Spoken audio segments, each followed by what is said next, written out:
برائی سے بچانے کی طاقت اللہ تبارک و تعالیٰ نے انسان کے اندر رکھی ہے. یہ داخلی قوت ہے جو ہر انسان کے اندر اللہ نے رکھی ہے. اور اس کے بیرونی طاقت میں اللہ نے رسول بھیجے، نبی بھیجے، امام بھیجے، تاکہ انسان خواہشات کی بنیاد پر ایسا نہ ہو کہ اپنی خواہش کو عقل سمجھ بیٹھے اور غلط کام کر بیٹھے. اب انسان مثال کے طور پر پیدائشی طور پر متلاشی ہے کہ اسے ہدایت ہو، اسے رہنمائی ہو. ہر انسان چاہتا ہے کہ اس کی رہنمائی ہونی چاہیے.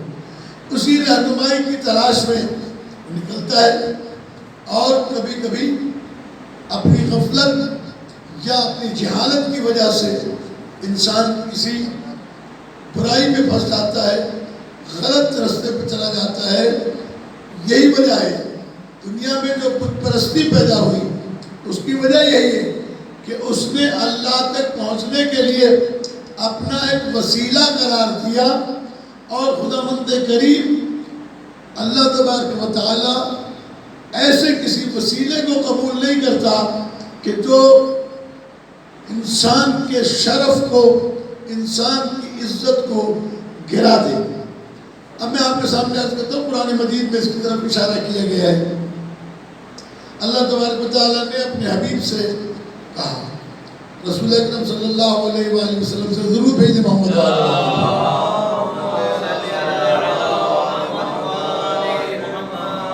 لئن سألتهم من خلق السماوات والأرض ومن سخر الشمس والقمر ليقولن اللہ. اللہ قرآن مجید میں ایک سوال کر رہا ہے کہ اے میرے رسول پوچھو ان سے، من خلق السماوات والارض، کون ہے جو زمین و آسمان کا خالق ہے؟ ومن سخر الشمس والقمر، کون ہے کہ جس نے چاند و سورج کو مسخر کیا ہے، تسخیر کیا ہے، کنٹرول کیا ہے؟ لَيَقُولُنَّ اللہ، تو ضرور بضرور یہ کہیں گے کہ وہ اللہ ہے جو کائنات کا خالق بھی ہے، جو کائنات کو چلانے والا بھی ہے، جو کائنات کو ہر شے پر قدرت رکھتا ہے. تو پھر پیغمبر سے پوچھا گیا، تو پھر ان سے پوچھو فما لکم کیف تحکمون، تو تمہیں کیا ہو گیا ہے، تم پھر کیسے فیصلے کر رہے ہو جب جانتے ہو کہ ان تمام چیزوں کا خالق اللہ ہے؟ تو پھر تم نے ان کے آگے سر جھکانا کیوں شروع کر دیا ہے؟ اس کے آگے سر کیوں نہیں جھکاتے جو ان کا بھی خالق ہے؟ چلو بھیجے بابا جی بولے محمد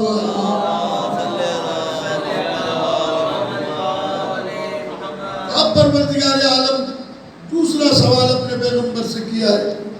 وہ یہ ارشاد فرماتا ہے کہ یہ جب تم ان سے پوچھو گے تو یہ جواب میں کیا کہیں گے؟ ما نعبدہم الا لیقربونا الی اللہ زلفا، ہم ان بتوں کی پوجا نہیں کرتے مگر یہ کہ اس کے وسیلے سے ہم اللہ سے قربت اختیار کرتے ہیں. قربت اختیار کرتے ہیں، ہم ان کی عبادت نہیں کرتے. تو عزیزان گرامی چونکہ سجدہ کرتے ہیں اور اللہ نے غیر خدا کے سامنے سجدے کو حرام قرار دیا ہے، لہذا غیر اللہ کا سجدہ نہیں کیا جا سکتا ہے. اللہ تبارک و تعالیٰ نے کسی اور کے آگے سجدے کی حد تک جھکنے کی اجازت نہیں دی ہے. لہذا عقل کا تقاضا یہی ہے کہ اس کو جھکا جائے کہ جو خالق کائنات ہے. لہذا انہوں نے اللہ تک پہنچنے کا وسیلہ بنایا کسے؟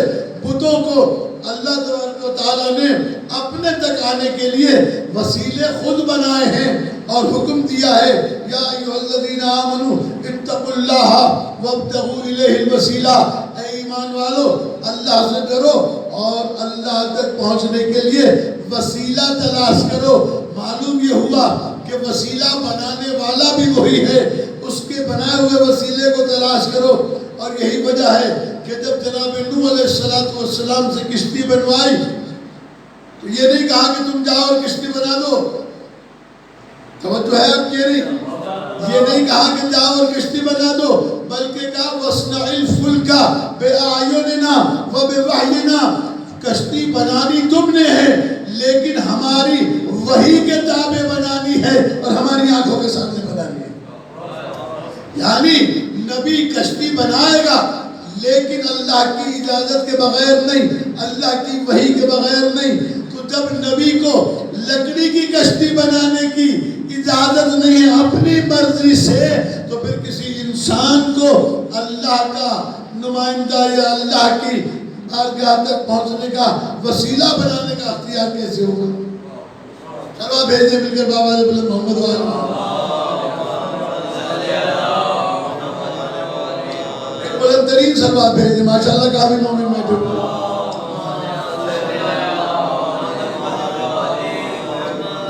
میں آپ کی خدمت میں بات عرض کر رہا ہوں، اس کو ڈسٹرب کرتی ہے، آواز ہلکی کرو، سلوات بھیجے میرے بابا علیہ وسلم۔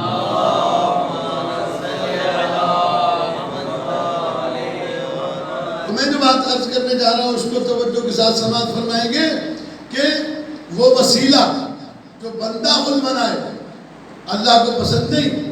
نبی سے کشتی بنوائی تھی جو نجات کا وسیلہ تھا، تو اللہ نے کہا کہ وَاصْنَعِ الْفُلْكَ بِأَعْيُنِنَا وَبِوَحْيِنَا، ہماری وحی کے تابع بناؤ، ہم بتاتے رہیں گے تم بناتے رہنا۔ تو جب لکڑی کی کشتی نجات کے لیے نبی کو اجازت نہیں کہ اپنی مرضی سے بنائے، تو پھر یہ کیسے ممکن ہے کہ کوئی وسیلہ اپنی مرضی سے خود بنا لے؟ اللہ نے کہا وسیلہ میں بناؤں گا، تمہارا کام ہے وسیلے کو تلاش کرنا، تمہارا کام ہے وسیلے کو ماننا۔ بھئی یہی وجہ پیغمبر نے فرمایا مَثَلُ أَهْلِ بَيْتِي كَمَثَلِ سَفِينَةِ نُوحٍ مَنْ رَكِبَهَا نَجَا وَمَنْ تَخَلَّفَ عَنْهَا غَرِقَ وَهَوَىٰ، میرے اہل بیت کی مثال کشتی نوح کی مثال ہے، بس جو اس میں سوار ہو گیا وہی کامیاب ہوگا، جس نے اس سے منہ پھیر لیا وہ ناکام و نامراد ہوگا۔ سلوات بھیجے بابا محمد وآلہ۔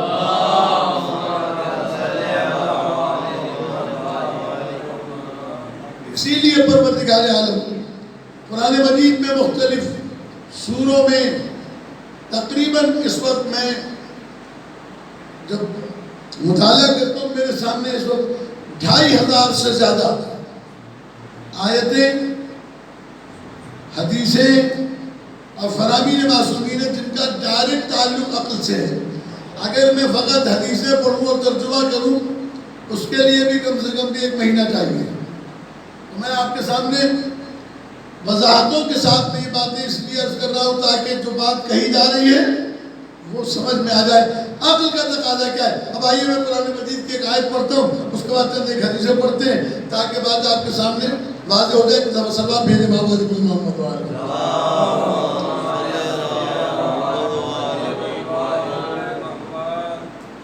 اللہ تبارک و تعالیٰ نے قرآن مجید میں بہت ساری مثالیں دی ہیں۔ مثال کے طور پہ کہا کہ هل يستوي الذين يعلمون والذين لا يعلمون، بتاؤ انسانوں سب مل کے بتاؤ کہ کیا عالم اور جاہل برابر ہو سکتے ہیں؟ تو عقل کا تقاضا کیا ہے؟ عقل کیا کہے گی کہ عالم اور جاہل برابر نہیں ہو سکتے۔ اگر عالم اور جاہل سب برابر ہوتے تو ڈاکٹر کی کرسی پر میں بیٹھا ہوتا، میری جگہ کے اوپر ڈاکٹر بیٹھا ہوتا۔ ایسا نہیں ہے، اس لیے کہ یہ چیزیں تقسیم شدہ ہیں۔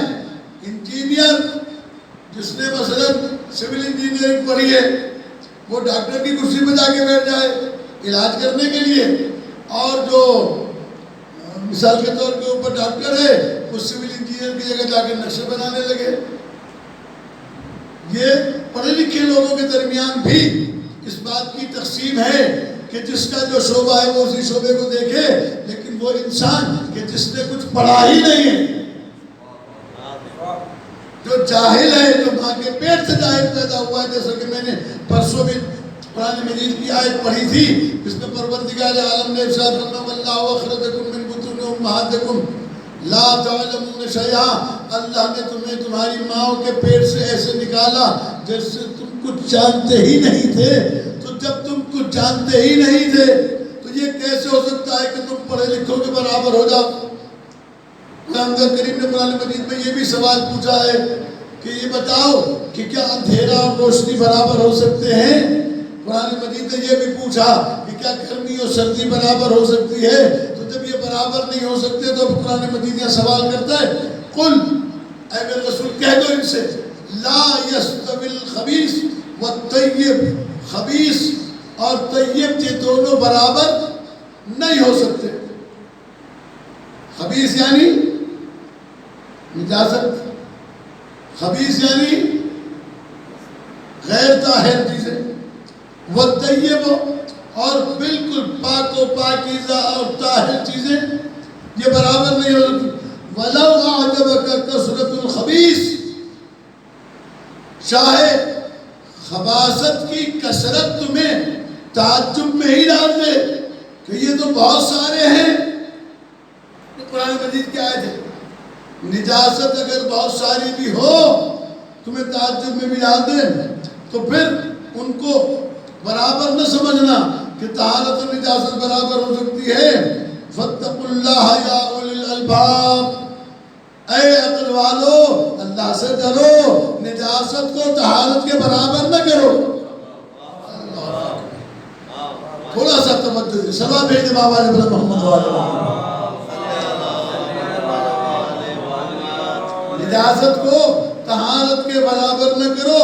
فَاتَّقُوا اللَّهَ يَا أُولِي الْأَلْبَابِ، اللہ سے ڈرو اے عقل والو، لَعَلَّكُمْ تُفْلِحُونَ، اگر اللہ سے ڈر کر تم نے نجاست کو اور طہارت کو الگ الگ رکھا تو پھر تم کامیاب ہو جاؤ گے، لیکن اگر تم نے نجاست اور طہارت دونوں کو ملا دیا کامیابی۔ اس لیے قرآن مجید نے اس کی مثل بیان کی ہے قرآن مجید، لیکن تھوڑا سا آپ درود ذرا زور سے پڑھیں تو میں جذبے کے ساتھ ہے۔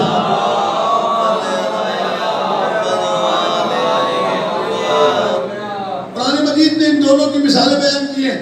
ضرب اللہ مثلا کلمۃ طیبہ کشجرۃ طیبہ اصلها ثابت وفرعها فی السماء، اللہ تبارک و تعالیٰ نے قرآن مجید میں اس کی مثل بیان کی ہے کہ اللہ ایک ایسے کلمے کی مثل بیان کرتا ہے جو شجرہ طیبہ کے جیسا ہے، جو شجرہ طیبہ کے جیسا ہے، اور وہ شجرہ طیبہ یعنی پاکیزہ درخت جس کی جڑیں زمین میں مضبوط ہیں، جس کی شاخیں آسمانوں تک پھیلی ہوئی ہے، اور وہ درخت 12 مہینے پھلدار رہتا ہے۔ نہ کچھ درخت ہوتے ہیں نا کہ جو پھل دیتے ہیں موسم کے اعتبار سے، پھل دیتے ہیں موسم کے اعتبار سے، لیکن یہ وہ درخت ہے، یہ وہ شجرہ طیبہ ہے، یہ وہ پاکیزہ درخت ہے جس کی قرآن مجید میں مثال بیان کی گئی کہ یہ شجرہ طیبہ، یہ پاکیزہ شجرہ تؤتی اکلہا کل حین باذن ربہا، اپنے رب کے اذن سے یہ ہر وقت پھلدار رہتا ہے۔ ایسا تو بولی کیوں آپ نے اتنی خاموشی اختیار کی ہے بھائی؟ ایس او پی میں مجلس کے اندر داد دینا بولنے پر کوئی پابندی نہیں ہے، صرف آپ کو ماسک لگانے کی پابندی ہے۔ سلام بھیج دیں بابا رب محمد والے۔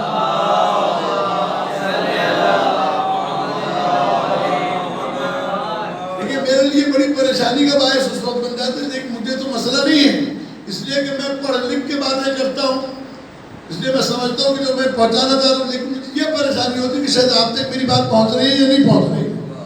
اس کو تھوڑا سا توجہ کے ساتھ میں دیکھیے کہ قرآن مجید کے ضرب اللہ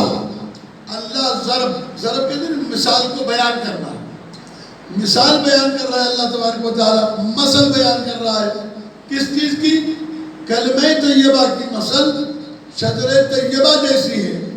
شجرہ طیبہ اصلها ثابت وفرعها فی السماء، اتنا لمبا درخت آپ نے دنیا میں کہیں دیکھا ہے کہ جس کی جڑیں زمین میں مضبوط ہو اور شاخیں آسمان میں پھیلی ہوئی ہو؟ ایسا کوئی شجرہ آپ کی نگاہ سے گزرا ہے؟ قرآن کہہ رہا ہے کہ ہے تؤتی اکلہا کل حین باذن ربہا، یہ درخت وہ ہے جو 12 مہینے پھلدار رہتا ہے۔ سرکار ختم مرتبہ صلی اللہ علیہ وآلہ وسلم نے ارشاد فرمایا، جب پوچھا گیا کہ یا رسول اللہ یہ شجرہ طیبہ کیا ہے؟ کہا اس شجرہ طیبہ کی جڑ میں محمد ہوں، اس کا تنا علی و فاطمہ ہے، اس کی شاخیں حسنین اور ان کی اولاد سے 11 امام ہیں، اور اس کے بعد اس کے پتے ہمارے شیعہ، ہمارے محب، ہمارے چاہنے والے ہیں، اور اس کا پھل ہدایت ہے جو کبھی رکنے والا نہیں ہے، قیامت تک جاری رہے گا۔ سلوات بھیجیے مل کر بابا بلند محمد وآلہ محمد۔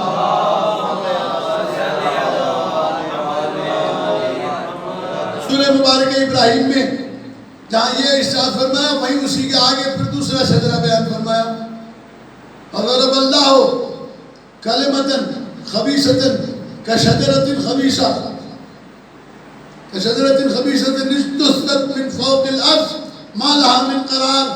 اللہ تبارک و تعالیٰ کہتا ہے کہ اللہ مثل بیان کرتا ہے کلمہ خبیثہ کی، جو شجرہ خبیثہ جیسا ہے، جس کی جڑیں زمین کے اوپر ہے، اسے قرار نہیں ہے، کبھی ادھر گرتا ہے کبھی ادھر گرتا ہے، اس کے پاس قرار ہی نہیں ہے۔ تو یہ دو الگ الگ درخت ہے۔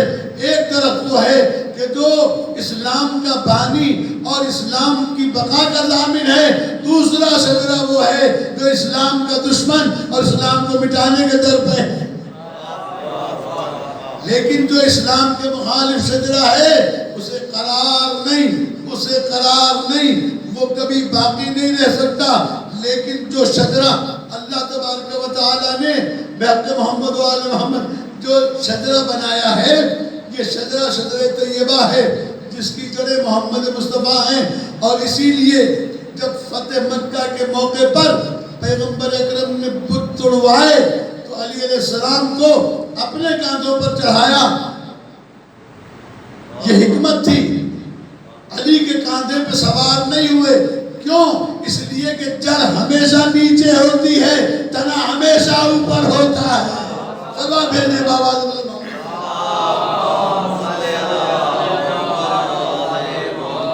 اب اس آیت کو سنے کہ خداوند عالم کہتا ہے قُلْ لَا يَسْتَوِي الْخَبِيثُ وَالطَّيِّبُ، طیب اور خبیث، پاکیزہ اور نجاست دونوں برابر ہرگز نہیں ہو سکتے۔ وَلَوْ أَعْجَبَكَ کثرت الخبیث، کہ ہو سکتا ہے کہ خبیث کثرت میں زیادہ ہو، تعداد میں زیادہ ہو، تو کثرت کو دیکھ کر اپنے آپ کو حیرت میں نہ ڈال دینا، اس لیے کہ پاکیزہ ہی ہوتا ہے، طیب ہی ہوتا ہے، خبیث ہی ہوتا ہے۔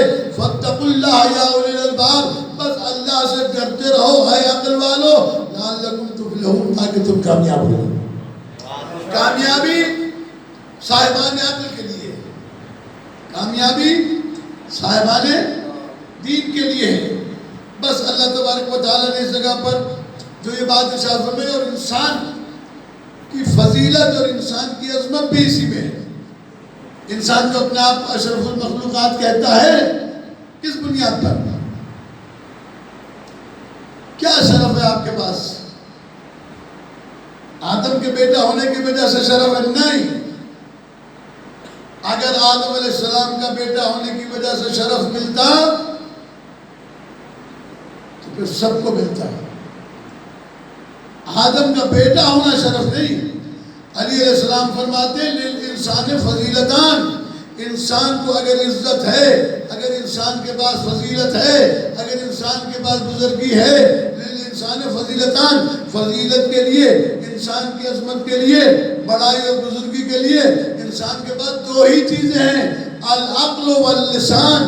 ایک عقل ہے، ایک زبان ہے، فَبِالْعَقْلِ يَسْتَفِيدُ وَبِاللِّسَانِ يُفِيدُ، یہ عقل کے ذریعے سے فائدہ حاصل کرتا ہے اور زبان کے ذریعے سے لوگوں کو فائدہ پہنچاتا ہے۔ اب بھیجے میں جب بابا بلند محمد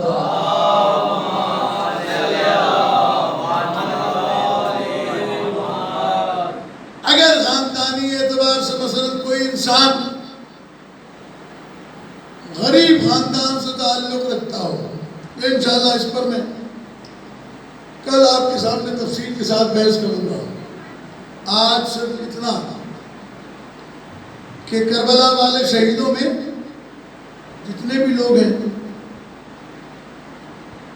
ان میں حبیب ابن مظاہر بھی ہیں، ان کا کل ہم نے تذکرہ کیا، مسلم ابن اوسجہ بھی ہیں، ان کا کل ہم نے ذکر کیا، جناب وہب کلبی بھی ہیں، جناب شوذب ہیں، شبیب شاکری ہیں، جناب زہیر خین ہیں، جناب ہلال نافع ہیں، یہ سارے لوگ ہیں۔ آپ نے کبھی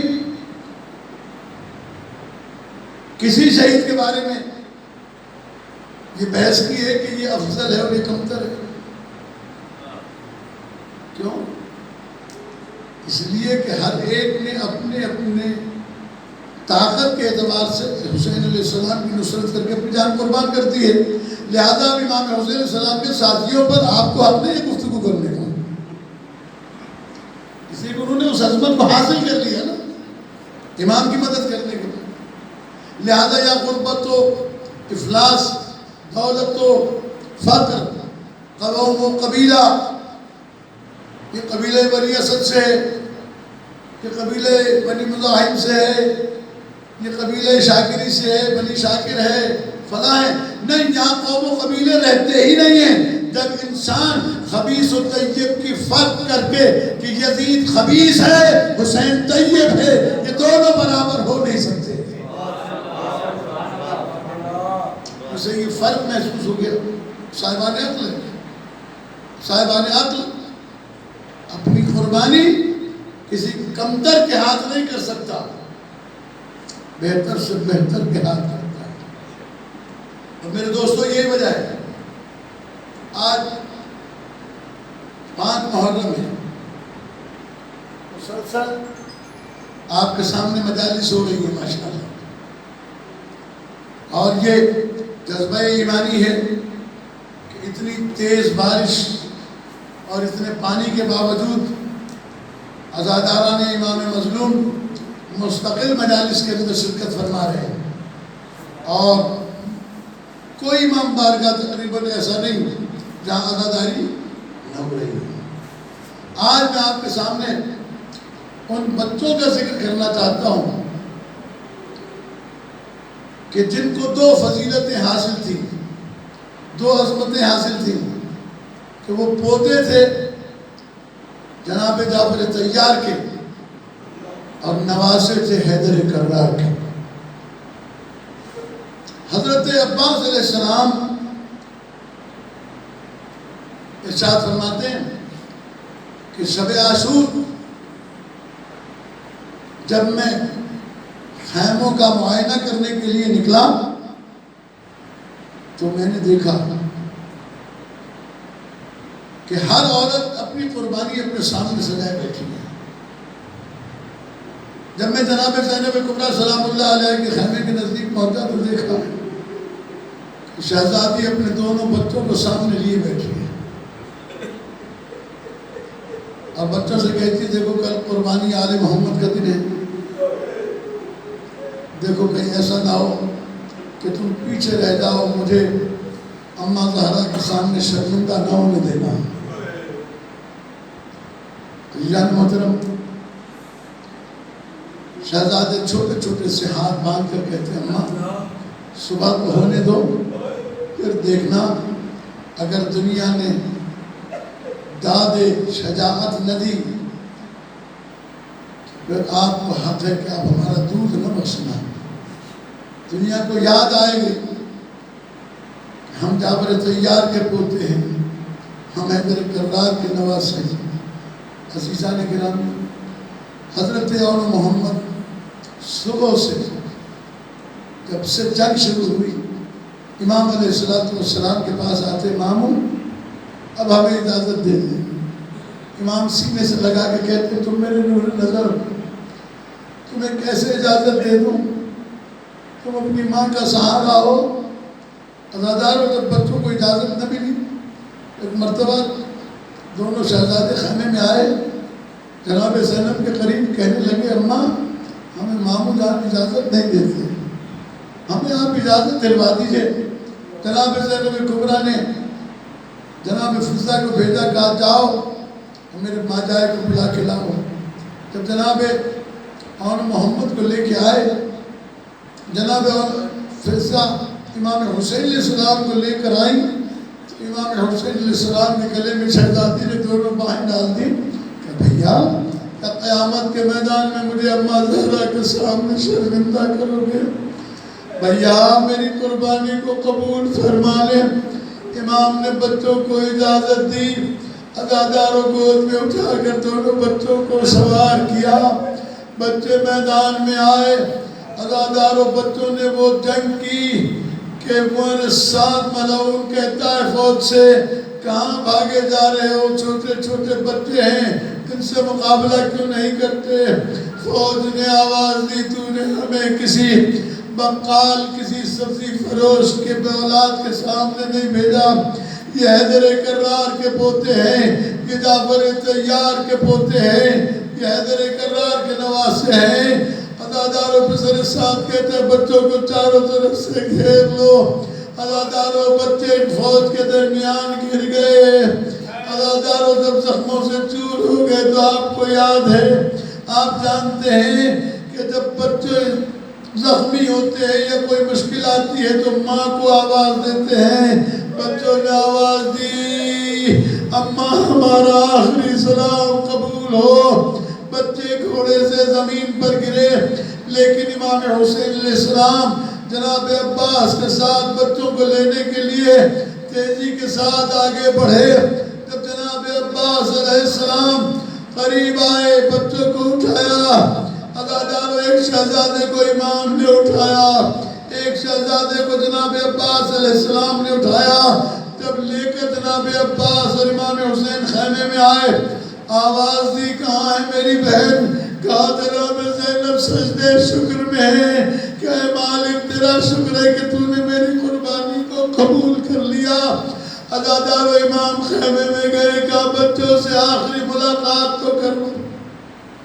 تاریخ نے لکھا، مقاتل میں علماء بیان کرتے ہیں، کہتے ہیں دونوں شہزادوں کے بیچ میں بھائی نے بہن کو لا کے بٹھا دیا، ایک ہاتھ اور کے سینے پہ رکھا، ایک ہاتھ محمد کے سینے پہ رکھا۔ عزاداروں بڑے بیٹے میں ابھی تھوڑی سی جان باقی تھی، آہستہ سے آواز آئی اماں اب تو راضی ہو، اماں اب تو ہمارا خون بخش دو گی، ہمارا دودھ بخشو گی۔ بس عزاداروں آخری کلمات ہیں اور ضروری سمجھتا ہوں کہ یہ جملہ آپ کے سامنے بیان کروں۔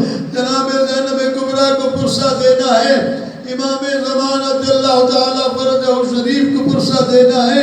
ایک مرتبہ جناب امام حسین علیہ السلام نے بچوں کی روح پرواز کر گئی تو اٹھا کر گنج شہیدہ میں رکھ دیا، لیکن ادھر جناب زینب کبریٰ کی حالت یہ بتائی جاتی ہے کہ کربلا سے لے کر شام تک، شام سے لے کر مدینے تک کبھی جناب زینب کبریٰ نے بچوں کا ماتم نہیں کیا۔ جب بھی آواز آئی واہ حجابہ واہ حسینہ، یا پردے کا ماتم کیا، یا حسین کا ماتم کیا، یا جناب عباس کا ماتم کیا۔ جب مدینے چلی آئی 3 سال گزر گئے، بھائی کے گھر میں بیٹھ کر ماتم کیا۔ جناب عبداللہ آ کر کہتے ہیں بہن، جناب عبداللہ آ کر کہتے ہیں اے علی کی بیٹی، اے حسین کی بہن، جب سے گئی ہو میرے گھر میں تالے لگے ہوئے ہیں، ایک دفعہ آ کر میرے گھر کو کھول دو۔ جناب زینب نے وعدہ کیا کہ کل آ کر دروازے کھول دوں گی۔ دوسرے دن جب جناب زینب تشریف لے گئیں، جناب عبداللہ گھر میں موجود نہیں تھے۔ ایک مرتبہ جناب زینب کبریٰ صحن خانہ میں جا کر بیٹھ گئیں۔ تھوڑی دیر کے بعد جناب عبداللہ جب گھر میں واپس پلٹے، بینائی کمزور تھی، پہچان نہیں سکے کہ صحن خانہ میں بیٹھی ہوئی بی بی کون ہے۔ جناب عبداللہ نے دیکھ کر کہا ہے بی بی اب اس گھر میں کوئی خاتون نہیں رہتی، حسین کی بہن بھائی کے گھر ماتم میں مصروف ہے، اگر تیری کوئی حاجت ہے تو وہاں چلی جا۔ شہزادی نے سر کو اٹھایا، کہا عبداللہ دعوت دے کے بلایا تھا، اب پہچانتے بھی نہیں ہو۔ جناب عبداللہ روتے روتے زمین پر بیٹھ گئے، آواز دے کر کہتے ہیں اے علی کی بیٹی، اے علی کی بیٹی، آج مجھے اپنے منہ سے کربلا سنا دے۔ جناب زینب نے کہا کیا اون محمد کی جنگ سننا چاہتے ہو؟ جناب زینب نے کہا کیا اون محمد کی جنگ سننا چاہتے ہو؟ حضرت عبداللہ نے کہا نہیں، میں جنگ سننا نہیں چاہتا، میں تو اپنے مولا کے واقعات سننا چاہتا ہوں۔ جناب زینب کبریٰ فرماتی ہیں، کہتی ہیں عبداللہ نہ پوچھو، میرا بھائی جب اکیلا رہ گیا تلوار لے کر میدان میں گیا، کبھی قلب لشکر کو پلٹا، کبھی میمنے کو پلٹا، کبھی میسرے کو پلٹا، ہاں جب آخر میں فوج نے دیکھا کہ اب کسی طرح سے بھی حسین سے مقابلہ نہیں ہو سکتا تو چاروں طرف سے گھیر لیا، جس کے ہاتھ میں تلوار تھی اس نے تلوار ماری، جس کے ہاتھ میں نیزہ تھا اس نے نیزہ مارا، جس کے ہاتھ میں پتھر تھے اس نے پتھر پھینکے، یہاں تک کہ میرا ماں جایا زخمی ہوتا چلا گیا۔ اور تھوڑی دیر گزری کہ میرے بھائی نے زین چھوڑ دی، زمین کربلا پر زلزلہ آیا، آواز بلند ہوئی قد قتل الحسین بکربلا، قد ذبح الحسین بکربلا۔ مصائب بیان کرتے کرتے شہزادی کو بھی غش آ گیا، جناب عبداللہ بھی غش کھا کر زمین پر گر پڑے۔ تھوڑی دیر میں جب دونوں کو ہوش آیا، جناب عبداللہ نے ہاتھ پکڑا، گھر کی چابی جناب زینب کبریٰ کو دی، شہزادی نے وہ کمرہ کھولا جس میں آن محمد کے چھوٹے چھوٹے بستر پڑے ہوئے تھے، وہ بی بی جو اب تک خاموش تھی، آن محمد کا ماتم نہیں کر رہی تھی، آج بی بی کا صبر عروج پر آیا۔ عزادار اور شہزادی نے بچوں کے بستروں کو دیکھا، آواز دے کر کہتی ہیں، جناب زینب کبریٰ آواز دے کر کہتی ہیں، اے اول محمد